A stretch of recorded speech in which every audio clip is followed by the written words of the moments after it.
There we go. So good afternoon, everybody. And today, welcome to today's LoveBiz training and development workshop.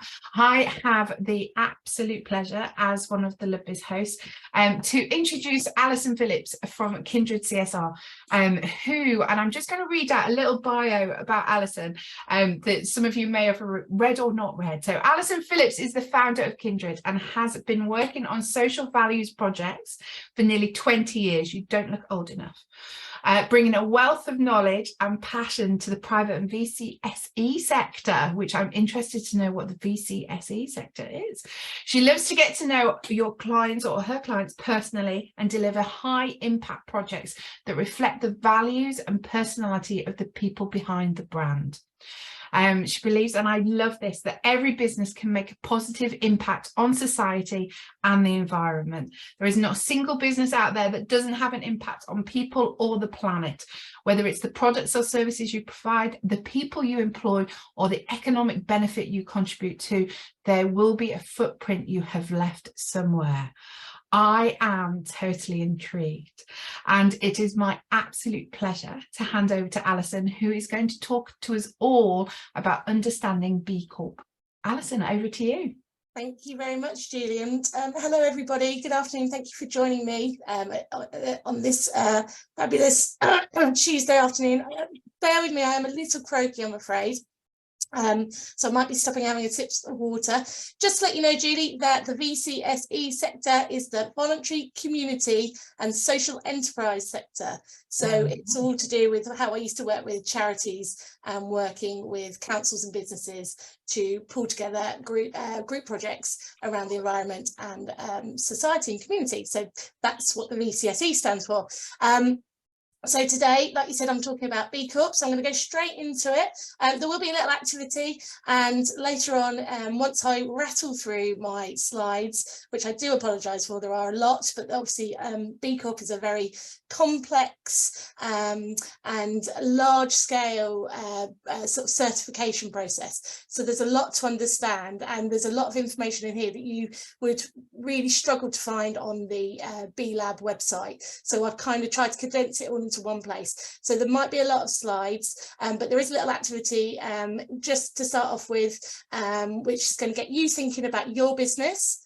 And then I'll do the slides, and then later on we're going to be having a chat with Laura, who has gone through the B Corp the B Corp assessment process, and she will be having a little bit of a chat about her experiences in that, so that it's not all me talking, and you get to hear a little bit about somebody who's actually gone through the process. So I will get cracking. So bear with me while I do my technicality bits. And hopefully, if you can see my screen now. Yeah, absolutely. Fantastic. Right, so off I'll go. So what is B Corp and why would you want to join the B Corp movement? So B Corp is a very trendy thing at the moment. There are lots of businesses going through it. And like I said, today I'm going to be covering what the aim of the B Corp movement actually is, what the benefits of becoming a B Corp are, what's involved in becoming a B Corp, how you go about completing the assessment and the certification process. They're kind of two or three sort of different stages of how you go through the assessment process. We'll have a little fireside chat with Laura. And I'm going to talk a little bit about the benefits of getting some expert help from somebody like myself, and then some sort of next steps or top tips on how you tackle the assessment as you move forward. So this is the little activity that I was going to talk to you about. I want to know a bit about what the purpose, the vision, or the values of your business are. So as I work through, and I apologise if this is a bit blurry to you, but when I talk to businesses about what they do, and I talk about being purpose-driven, B Corp is very much about being a purpose-driven business. So you've got to have something behind just wanting to make lots of money and be super successful. That is okay. That is a massive part of why you set your business up. But there's also going to be some other reasons about how you felt about working for other people. It might have been about experiences experiences you had in terms of the way businesses are being unethical or being unenvironmentally friendly, and you thought, actually, do you know what, I'm going to set my business up to do something different, offer a different service. So I want you to take a couple of minutes just to think about your purpose, your vision, your values. And we start with the why. So why did you set your business up? Then you have to think about what it is that you actually care about. So caring about stuff means that you're passionate about it. It means that when you're talking to people, your business really comes across through the way you shine about it. So what you care about helps to build some of your values. And then I want you to think about the services and the products you've created. How are they different to other people's? What sets you apart from the competition? And that might be to do with quality of your customer service. It might be to do with your packaging. It might be to do with the way you support others around you.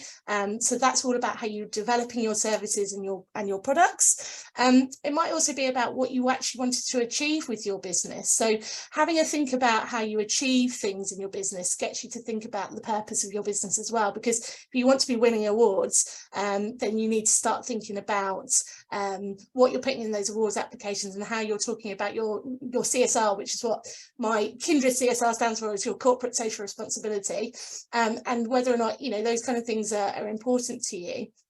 And then the other thing is the I is to do with how you're seen, either reputationally or how people sort of view your business. How do you want to be seen as a business? So do you want to be known as somebody at the moment who cares about people, who cares about the planet, or do you want to be seen as somebody who's very philanthropic or supportive of in other ways, or do you want to be seen as just this sort of big boss who works their employees really hard and sort of gives a mediocre kind of service, and then your reputation isn't really sort of built on anything good.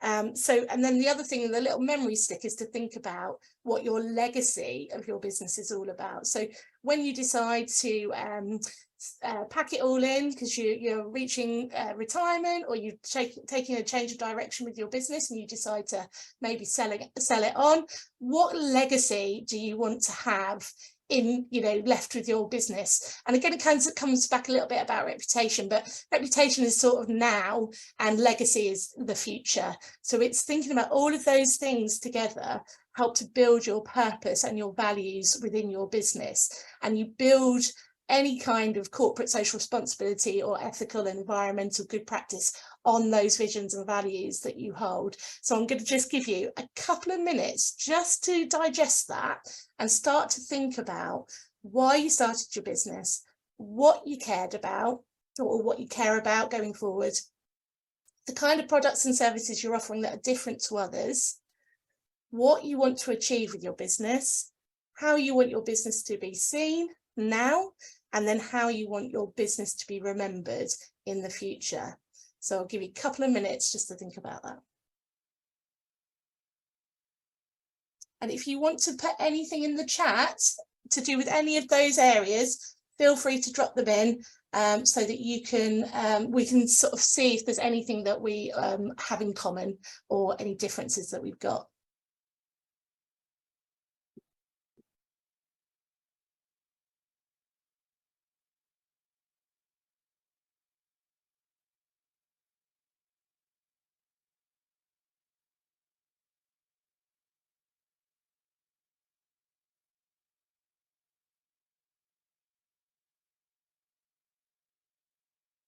Lots of thinking heads, Alison. It looks like it, doesn't it? Yeah. I love it though. Yeah, me too.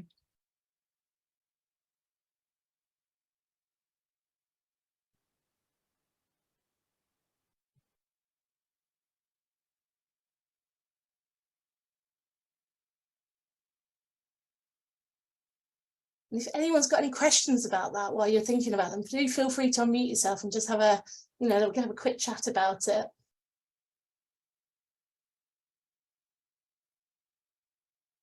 And then once you've had sort of written down some notes, if you give me the thumbs up on your screen, then I'll know also when you're around about finished.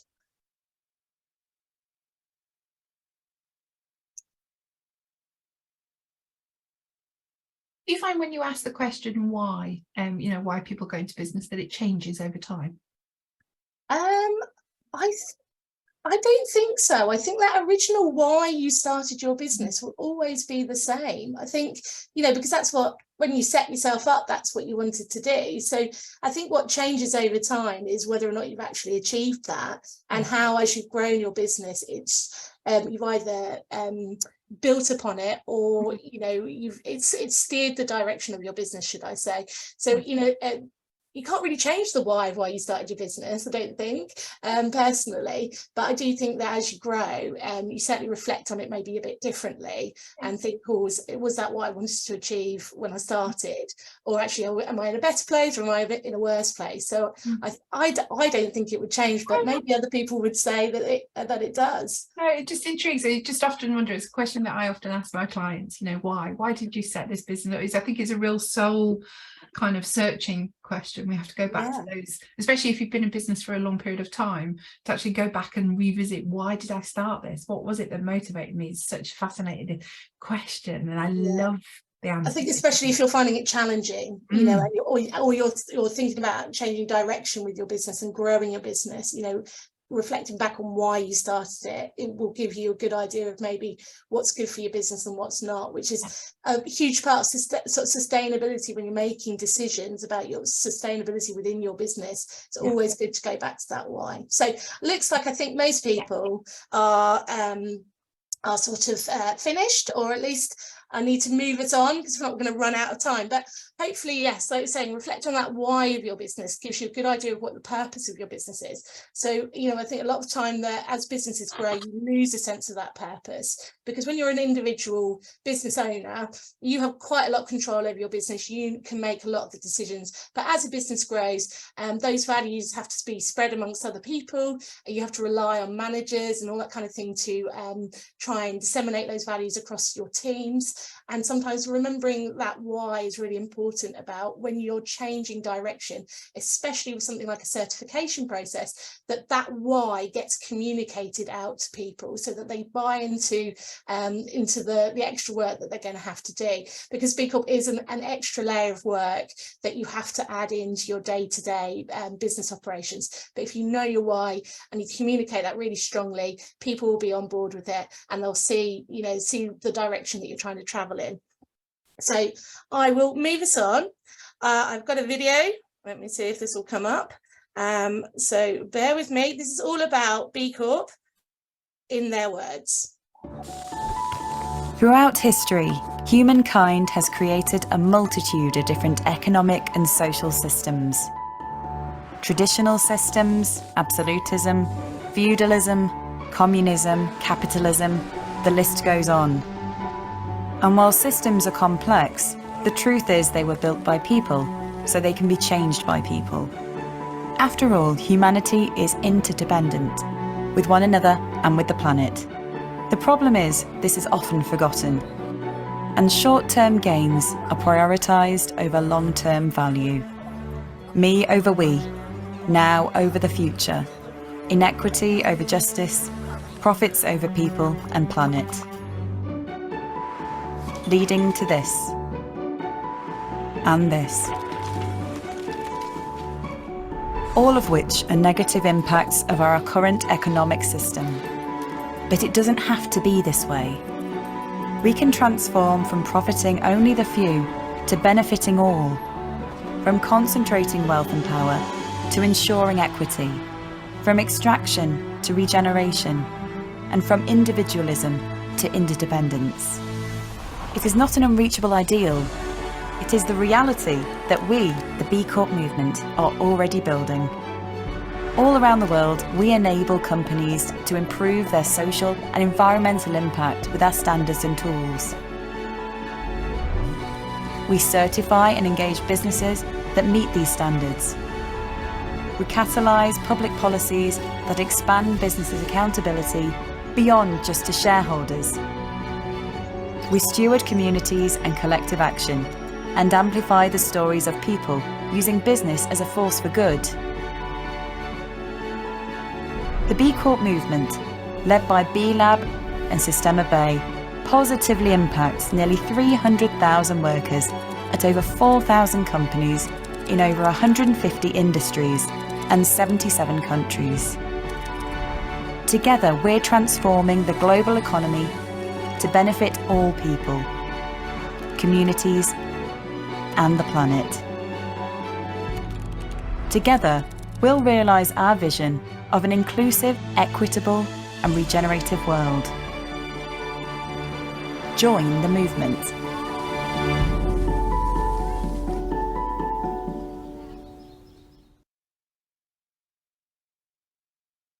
So I'm just going to come out there and go back to my slideshow. So hopefully you got a good idea there of what B Corp, in their words, sort of means to businesses. So they talked a lot about interdependence. So it's talking about how businesses are not independent of the society and the planet around them. We cannot run as a business thinking that we're the only people around who need stuff, and that we're going to make our profits from sort of not exploiting people, but just not sort of caring about people or the planet enough to protect those resources.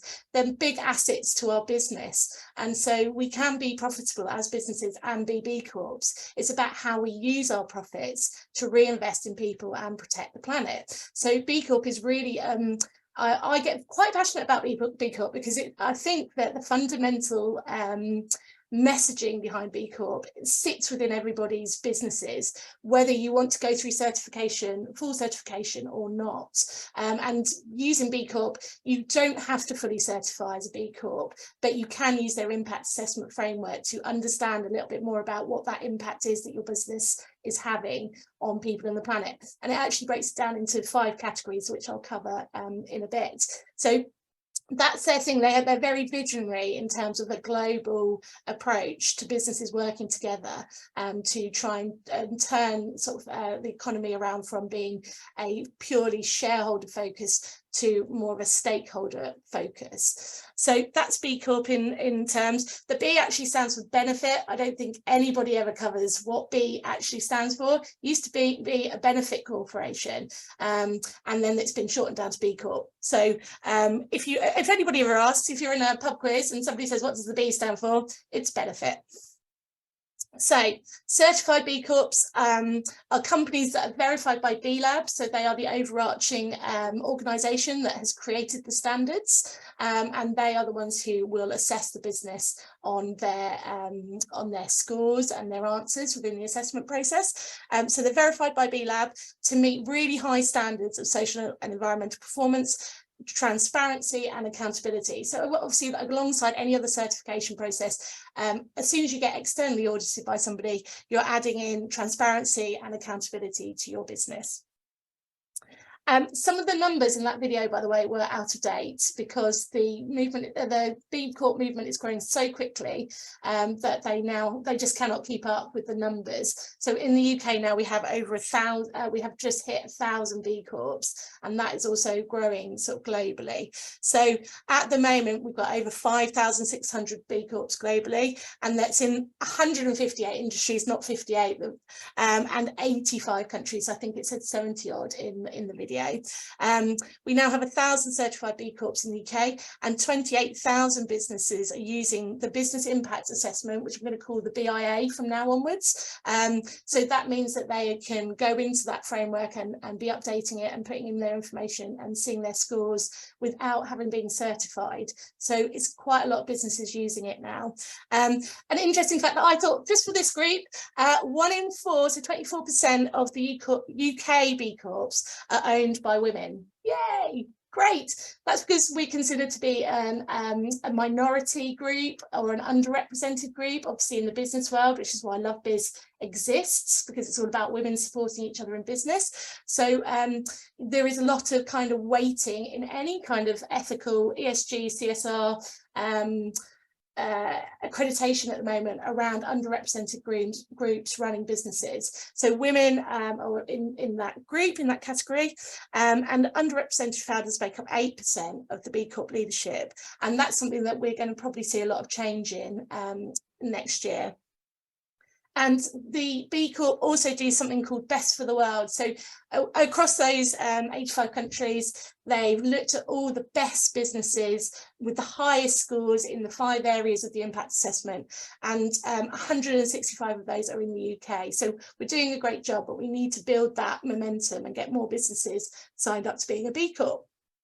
And they are stepping up to the challenges of that we're currently facing in terms of climate change, cost of living, societal problems that we're all facing at the moment. And so they're more likely to be achieving some of these challenges in terms of supporting their staff. So, you know, actually as we potentially head into a recession, thinking sustainably about your business might actually protect you and your workers in terms of stress, anxiety, worrying about whether or not they're going to be able to pay the bills, you know, and bringing all of that stress and worry into the workplace. Unhappy workers, Laura will probably be able to have a stat somewhere. Unhappy workers are unproductive workers, and if they're not happy working for you, they will go and work for somebody else. So, you know, businesses who are purpose driven and look after their people will keep those people in their business and help them to be more productive at work as well. So if you're mission led, it's going to protect your business for the future. So where are all the B Corps? Here is a lovely little map that they pulled together. Most of them, surprisingly, are in London. So they've kind of called that the B Corp capital. But as you can see, they are popping up all over the country. So it's not just a London-centric thing. There's lots going on, and a big up to the Southwest, Laura, because the next highest ranking number of B Corps are in the Southwest. And I think traditionally, culturally, I think you could probably agree that the Southwest has always been a slightly more alternative part of the country when it's come to looking after things, looking after people, looking after the planet. So I'm not surprised to find that a lot of businesses in the Southwest are becoming B Corps, and that is where our lovely Laura is located. So there's a lot of support in the Southwest for businesses to become B Corps. So here's some B Corps that you might know. I have children, so I recognised a lot of these brands, particularly the micro scooters, because my kids had one of those. I was surprised to see they were a B Corp. So a lot of businesses sort of hide their light under a bushel when it comes to B Corps, but a lot of them do use it in their branding and their marketing. So when we're talking about how you want your business to be seen, you know, reputationally, using B Corp is a really big benefit to your business.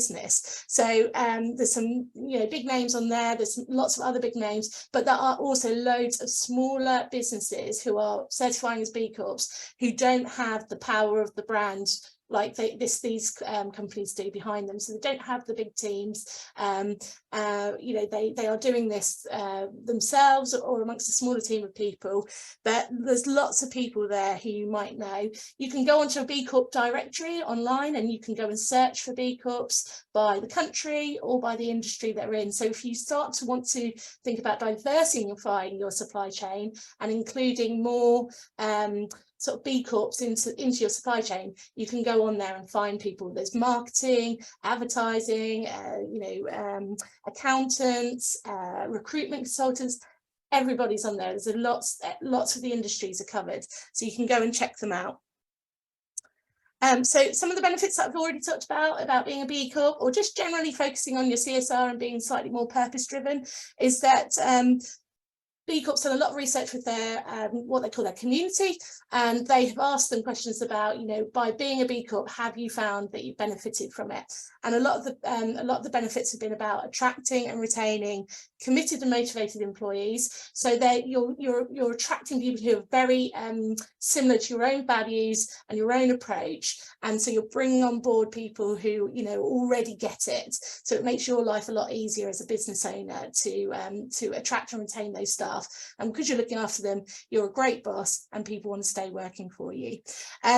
You can attract customers to your business, again, for the same reasons, because of the values and the ethics behind your business. If you were going to make a choice about an environmental product, if you wanted a product that was with a business that was slightly more environmentally friendly, you might choose to take your customer over to that business. And then those customers will stay with you for a lot longer as well. So the actual attraction and the loyalty of your customers is increased. You can also encourage much higher levels of innovation and market leadership within your business. When you're a B Corp, your mind is open to change. So, you're always looking for continuous improvement when you're a B Corp. So it really gives you an opportunity to push the boundaries of your industry or the services or products that you're providing, and taking it, and being quite innovative with it. Also gives you great opportunity to collaborate with other B Corps. B Corps love B Corps. You've been through the whole process together. You're being assessed on the same standards. So if you're trying to diversify your supply chain or make your supply chain more ethical, of course you're going to work with another B Corp, because you know exactly what you've all been through, and you know that business is up to standards. So there's lots of potential to collaborate. And again, you're aligning with these global challenges, and you're articulating your mission externally, so that you can really easily say, if somebody says to you, well, what do you mean you're a purpose-driven? Where's your evidence? You go, well, we're certified as a B Corp, so we've got a huge amount of evidence to prove it. So it's a really good way of getting that message across.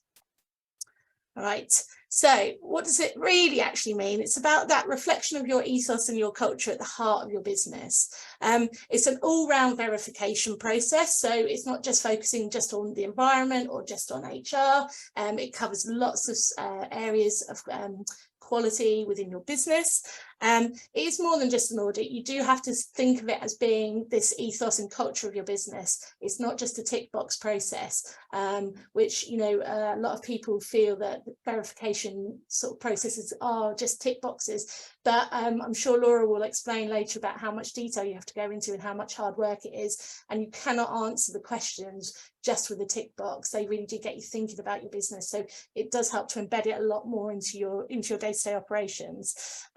It's a growing recognition, as I've already talked about, and it's a great tool for onboarding people, your customers, your staff, your clients, and then potentially even investors if you're looking to go down that route. As I said, they're doing these best for the world now.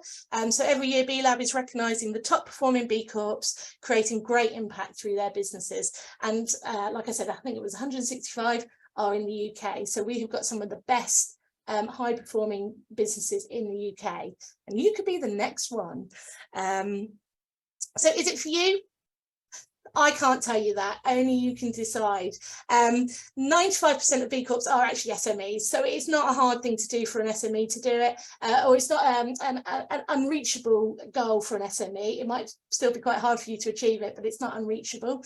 You do have to be 100% committed to doing it. It's a certification process. It takes a long time. It can take you potentially up to 2 years to get certified. So, you do really need to think about, have you got the time? Have you got the headspace for it?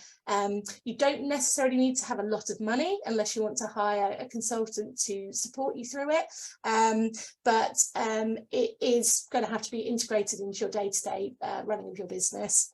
You do need to kind of keep thinking about continuous improvement as you move forward. It doesn't stand still. Reputationally, if you put yourself out there to say you're a B Corp and then something goes wrong, you have to understand the risks around that. We have had B Corps go bad, particularly somebody like Brewdog, where their staff came out and said, you don't do any of the stuff you said that you do about your workers. And obviously then that caused a big reputational shift in how Brewdog worked and how they were seen by people. But it also gave them an opportunity to hold their hands up and say, right, okay, we need to change that. So, you've got to think about how using B Corp for your reputation will be a benefit or a risk. There is a cost to it in terms of a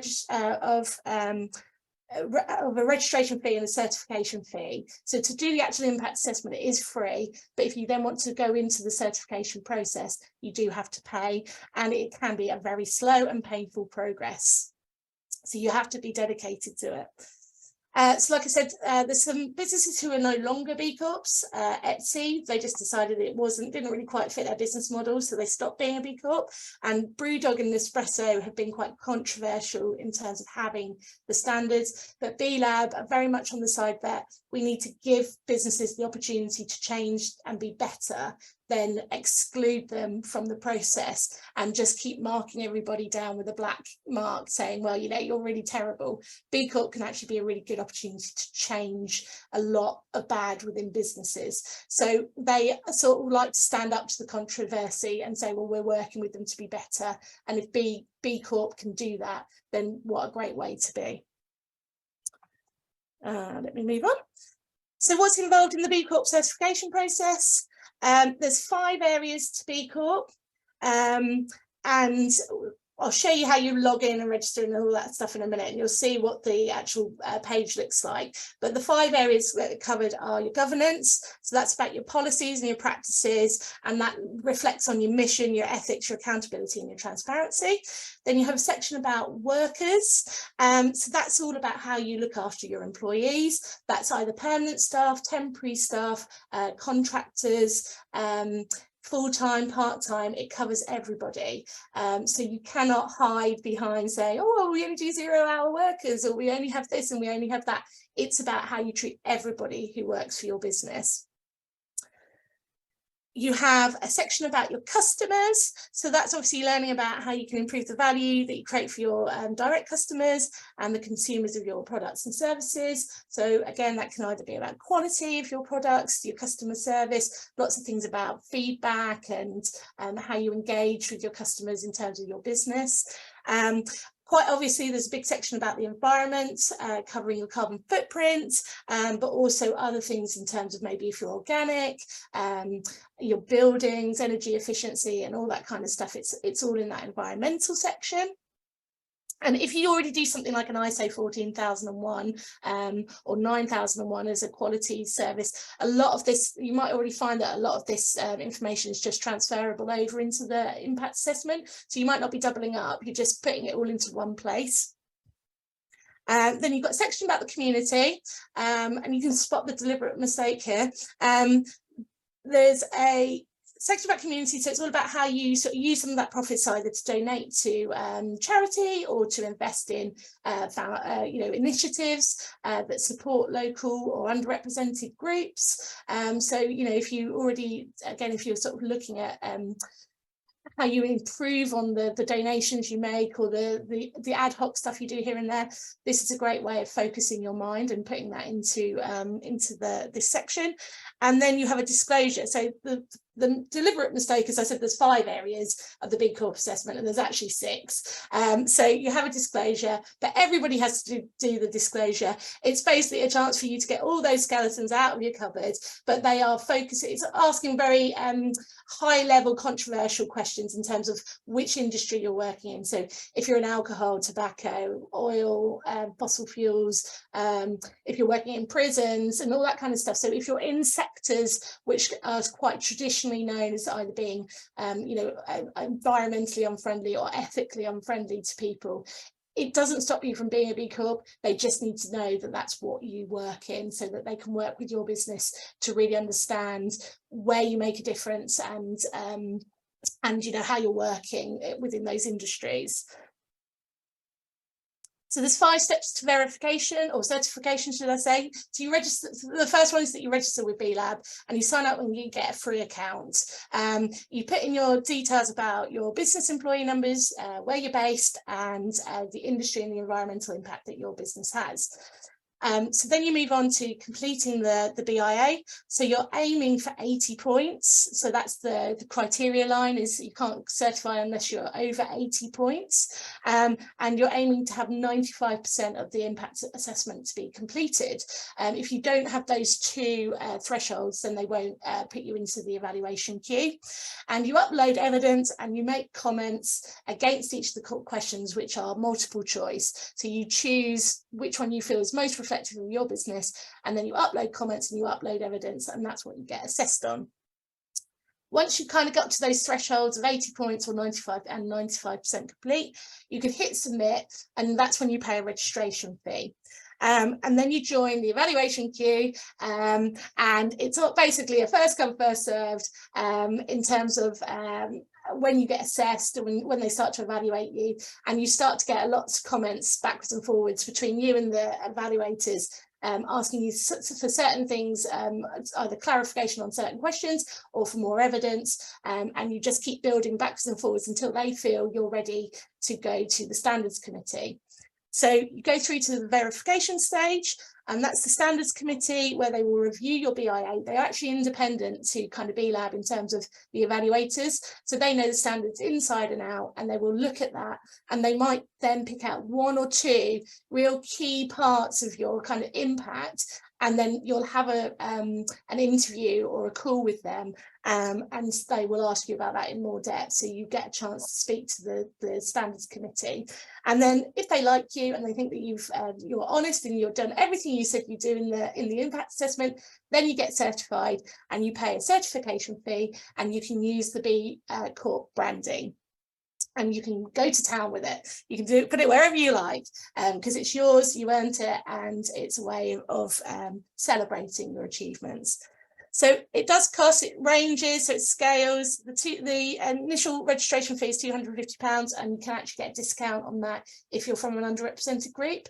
And it scales all the way up to £50,000 for the annual certification fee.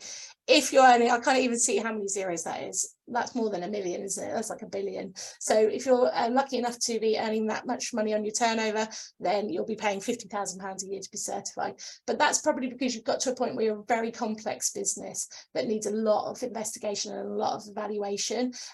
If you're usually on lower turnovers, that means that you're probably not such a complex business. So it's a bit easier to evaluate you. You do have to do an annual impact report as well. So you're certified for 3 years, and you have to do an annual impact report where you feed back your impact data to B-Lab. So there are some proposed changes coming. I won't read through this slide because they are under consultation at the moment, but actually as the standards improve and our general trends towards the environment and society move on, the standards are moving on as well. So they're sort of starting to align a little bit more to other assessments that you might end up doing. So it's slightly more focused around human rights and ethics, and living wage, and things that we are more aware of kind of now and more well used nowadays.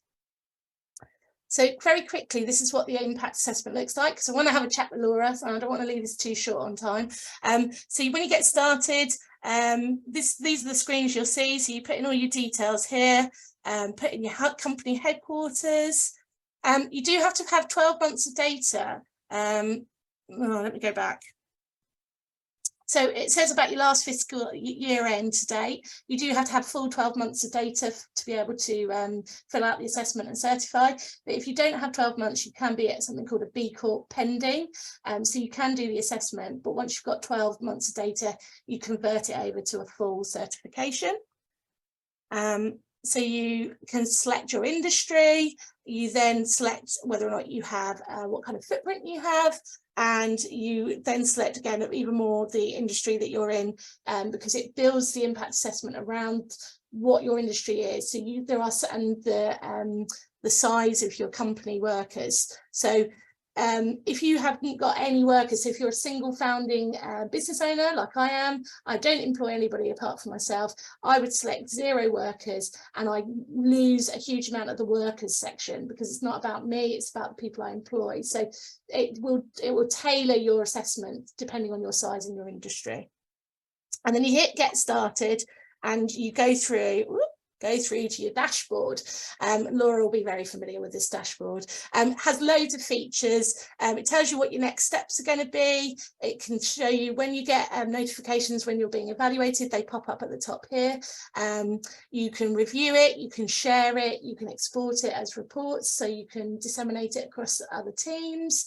You can add team members in. You can update the track. So when I just talked about putting in all that initial registration information, if you find that it's incorrect, you can actually update that within the system. Yeah, it's really kind of quite clear cut on as a software tool how easy it is to use. You can also do a very quick overview of where your general score is. Oh, that's Laura. And how much you completed. And there's things called IBMs, which are impact business models. So if you do over and above your standard kind of day-to-day operations, so you really, you know, lovely Sue talks about how she donates lots of money to charity, and she supports an organisation that supports women in other countries to do their businesses. She makes that regular commitment, so that is actually an over and above your standard business model. So you would end up with some things called impact business models where you score really highly, and so that impact business model score is separate from your general score, so you can see how your scores break down, and they break down into each of the sections that I talked about as well. So you can do it section by section, and you can bookmark and you can come back to it and all that kind of stuff. So it's really kind of clear inside the software what your progress is. So now I'm going to go over to Laura. We're going to have maybe a sort of 10-minute quick chat about her experiences, and then come back to just finishing off the presentation and the webinar. So there we go. I'll stop sharing for now. So I'm going to invite Laura to just quickly introduce herself and her business, and we'll just quickly talk about her experiences of going through the B-Corp process. So thank you, Laura, for joining me. Thank you for having me. So my business is Flexworks HR, and I'm a HR consultant based in Bristol. And going back to the why point that Alison started with, ultimately I set my business up to help employers create more inclusive workplaces, increase employee representation, and create environments where their people can thrive. And I think going through the B Corp process with a little bit of help from Alison on one of her 5-day challenges, ultimately that does create a stronger society and economy. So I think I started learning a lot about B Corp probably last summer. Alison kindly introduced me to the B Leader in Bristol, and then I was going to a lot of networking events and things where I was meeting these types of businesses that were either B Corps or B Corp pending. And then I guess something was stoked inside me to think, yeah, I want to be part of this community, I guess. Ultimately, actions speak louder than words, and I've always felt that. Consider myself a bit of a change maker, I guess. So I think that just kind of grew in me. And I think at the start I thought, it's just me, so I'm a sole director. Is it right for my business? Is there any point in going through it when I'm doing a lot of these things anyway? Do I need a certification to say, yeah, you're doing all this great stuff? But I think for me, it was more about it's about measuring. So I think I started going to a lot of talks about sustainability in business and through employment and things like that. And it's what gets measured gets done. And I know, as well as I'm sure everyone on this call knows, when you get really busy doing the day job, what starts to slip down is all the extra good stuff that is on your never-ending to-do list that kind of goes away. So I think for me, it really focused that attention. So that mission statement is built into my articles of association at Companies House, and that's one of the steps that you have to do before you hit submit. And so I've committed now as a director of a company to consider the impact my business has on everybody around me. And I think that makes a difference in what I'm doing as an individual as well, not just as a business. Yeah, so I guess that's a bit of a rambly as to how I came to do it. I mean, ultimately, it's the values are completely aligned with what I'm doing. And I think the worker section doesn't apply to me, but actually before I started my B Corp journey, I was helping a couple of clients with their workers section. And so I think given the role that I do, it's having that access to CEO level, the decision makers in the business, to be able to challenge decisions that they're taking and improve diversity and all the good stuff that ultimately B Corp is trying to do. Yeah, and we took, because we had a quick chat before a couple of weeks ago about this workshop, and we were talking about how B Corps are looking for other B Corps to do their, to do their services, to do their HR, to do their finance and things like that. So obviously Laura was already helping other businesses to do it. But, I was talking to another HR person the other day, and a risk management person as well, and saying, actually by being a B Corp, you're quite attractive to other businesses who are starting to look at their own ethics or their own transparency or their own policies and procedures. And actually you could almost outcompete other agencies by being a B Corp. And I think you did have an experience about that, didn't you, Laura? Was there something that approached you? Yeah, so I think what you put out, you get back, don't you? So I think it has made a difference. So yeah, as a HR consultant, people are already at the heart of what you're doing and that advice. And so from an accountability and transparency perspective, if I don't have confidentiality in my business, I don't have a business. I would fold tomorrow if anything came out about some of the stuff that I work on. So that's the basics. And then the ethics is from a personal perspective, how I want my business to run. So I think they know that already about you. And also then it comes to what you're doing socially and environmentally.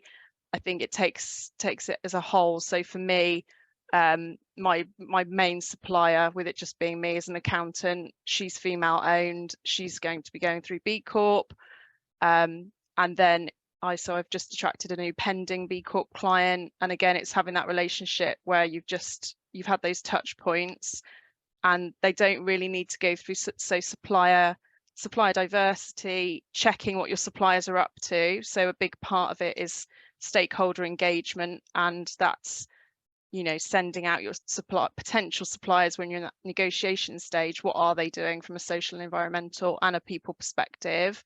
You also you've almost got that rubber stamp, if you will, to kind of think, well, actually, I'm going to search through the directory and look at just B Corps or just people that are doing really good things.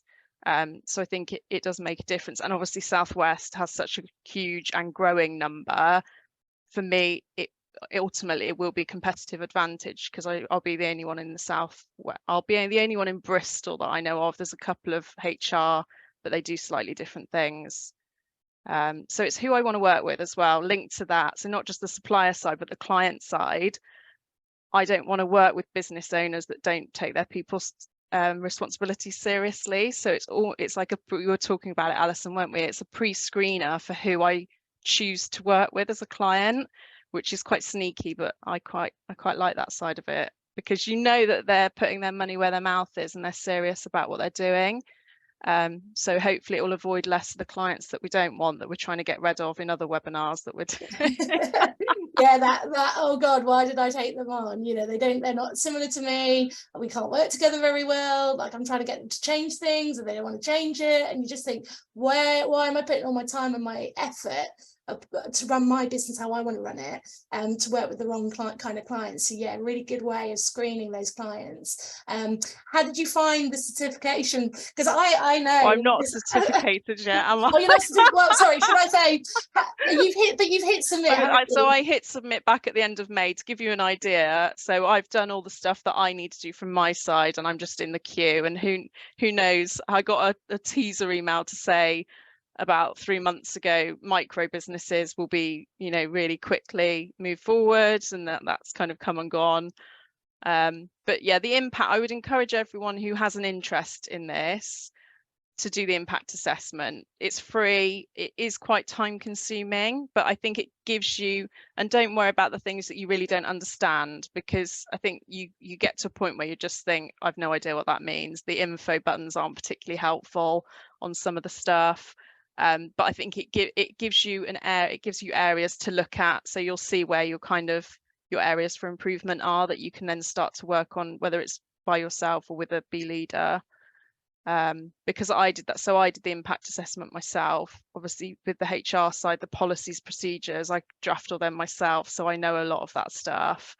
But I think probably a lot of business owners get to a point where I just don't understand this, park it, and then before you know it, 12 months has gone. Yeah. So I think when we had a chat, you said to me that you got to a score of 50 on your own, and then you were struggling to find the extra 30 points. So if you do seriously want to be a B Corp and you're on your own, then what I did, we weren't quite ready to work together, were we, Laura? We just weren't quite in the right places to be able to work together.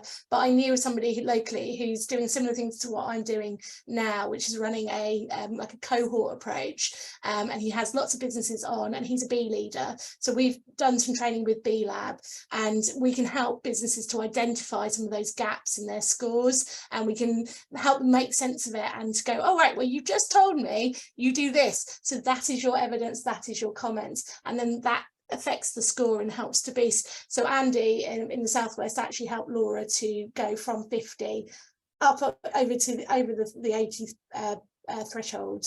That meant that she just had a little bit of headspace and a little bit of time to focus, really, wasn't it, Laura, every week on getting your done? Yeah, so there's a different area of focus each week. So it was over, I mean, I think I probably did it more over 8 weeks, but it's about a 12-week program. It means the cost is relatively low because you're in a cohort group, so that keeps the cost down for SMEs. Obviously, that's a huge thing for us, that we need to keep that down. So I think what he did was he challenged, and because we'd built up a bit of a relationship, so I was seeing him at events, LinkedIn and all that stuff, he was challenging where I had like 0. He was like, Laura, what are you on about? Like, you do this, that, I've seen you posting about this stuff. So it challenged, and as women, I hate the stereotype, but we always understate what we're achieving and what we're doing, don't we? So we're very good at that. So it just helps to have someone external to challenge that, but also to break down the environmental stuff. So for me, obviously relatively low impact, service provider, works mainly remotely. I looked at some of the measurements thinking, how do I even fill this in? But just making it really basic. He's a sole director who's B-Corp certified. So just taking the stress out of that and not overthinking certain things, but it keeps you motivated, because it is a long process.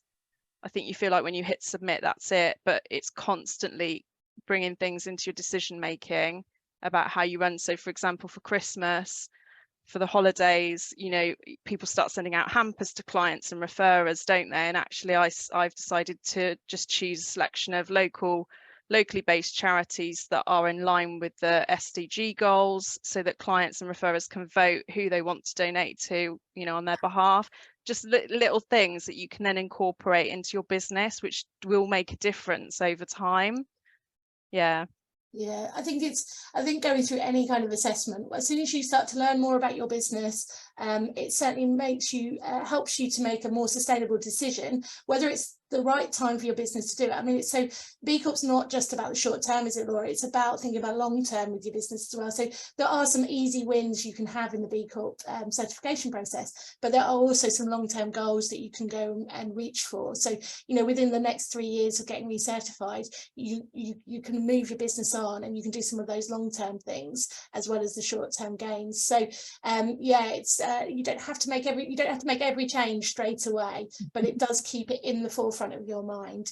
I think just for now, unless anybody's got any particular questions for Laura, just looking at the time, I'm not going to go back to my slides, to be honest, because I think I quite like being now in the room, but I do have some tips and tricks in terms of completing the assessment. You've obviously heard quite a lot from Laura there as well, in terms of keeping yourself motivated. So do put the time in your diary to do it. One of the good things about the cohort approach is that you know, you're paying for the service, so you're paying for an hour or 2 hours in your week to sit down and do it. But if you can think about it in the same way, in terms of if you're not getting any paid help, put some time in your diary every week to go through each of the sections of the BIA. And what B-Corp recommends is you go through very quickly and fill out as much as you can sort of straight away, but then go back to it. So you can bookmark things that you need to review, and you can set yourself goals within the assessment process framework. So you can mark your goals and go back to them. So do spend the time, put a couple of hours every week into your diary, do your B-Corp assessment and just chip away at it. Make sure you do the disclosure, and make sure you do put in all your company details. That will save you time in the long run, because the evaluators need to know the system is standard, so every business fills out the same questions. What makes you different is your answers. So the more detail you put into it as you go through each question and put the evidence in, the more the evaluators will know about your business, so the less they'll keep coming back to you for more information. So up front, you know, fill out the company details, fill out your products and services, put the comments in the box and look for where the evidence is to upload it as you go through it, and then that just helps to complete it more efficiently when the evaluators look at it. If you've got a bigger team of people in your business, you might have associates you use, or you outsource things. Get them on board with helping you. So like Laura says, she got pulled in as HR function to help do some of the policy stuff for the workers. So, you know, talk to all of the people who support your business, get them on board, explain what it is that you're doing, walk them through the process so that they really understand what it is that you need. And then again, you can outsource a lot of that work to them to do and get back to you. You want to, like I said, break it down into the smaller pieces. So do the easy stuff first and then mark the longer stuff to work on over time. So that gives you a good sense of motivation and achievement. And then sort of have a go at it yourself and then decide whether or not you need to have somebody help you. You might feel straight away you want to go just get somebody external and help you through the process because you know that that's going to save you time in the long run. Or if you want to have a go, get a feel for it first, and then see that it might potentially be overwhelming or you're going to lose track on it, then think about who you could get to help. Obviously, I'm one of those kind of people, but Laura's talked about somebody local. So if you're using a local supply chain and you're using local businesses, there might be a B leader in your area that you can talk to as well. Obviously, that does bring a cost with it, but you also have to think, depending on what it is, why you want to do it, how urgent it is that you want to get it done. That investment in having somebody help you might actually save you a lot of money in the long term because it frees up your time, which means you can focus on your clients. So, you know, it's thinking about how you invest in it as a certification. So, you know, so they're kind of really my top tips. Because the other thing that I didn't really mention is that if you're going down the route of the Sustainable Development Goals, the assessment framework does also align to those SDGs. So you can see as you fill out your assessment, you can go to the SDG tracker and it will tell you how they fit together. So they're probably my top tips for now. And see, there's 1 minute left. No time for questions. There's always time for a quick question, Alison. There's always time for a quick question. Has anybody got any questions for Alison, or are we all going to grab her calendar link and book a call in now? Any quick question for Alison? Anybody? I haven't got a question, but I have got something, because Laura and Alison touched on something about time. Because I've been saying to Alison Phillips for about 6 months now, I need to get together with you talk about B-Corp. And then I think I said about a month or two ago, want to start it in the new year, because I know it's not worth even trying with the schedule at the moment, doing it. And I think for me, I know the past 6 months and today isn't the right time to even start to hit that registration. And January, I'm aiming to start it. So that's why I need a one-to-one with you again, Alison. Yeah, give yourself deadlines, because you know it's really important you give yourself deadlines, because especially because they just become such an easy thing to move, and then you can get 2 years down the line and you think, oh my god, I didn't even finish filling out the first bit, and the rest, you know. Don't want that to happen. And then you might find that other people around you have been a bit more quicker off the mark, and then they've given themselves a bit of a competitive edge, and then you think you're kicking yourself thinking, oh, why didn't I do that sooner, because it was something I wanted to do. So you know, you have to see it as part of your business. Absolutely. I can't wait to start it next year. No, what I look forward to see. I do give a free one-to-one consultation, so I will put it out there now before everybody has to disappear off. Thanks, Vicky, joining the call. So yeah, so if you want to have a one-to-one with me and you want to you know, have more of a chat about it, then do feel free to get in touch with me and I will you know, we can arrange that call. Perfect. Alison, on behalf of us all, thank you so much. Absolutely fascinating, and so many takeaways for me personally. And I loved what Laura was saying about it's about your values, about people that you want to work with, and the fact it sets you apart from your competitors as well. And it's all ethically, I loved it all. I have so many notes and so many taken away. So thank you so much. I am sure that the ladies on the call will be in touch shortly. For those that are watching on replay, you missed the live version, but I'm sure they'll all be reaching out as well, Alison. So thank you very much.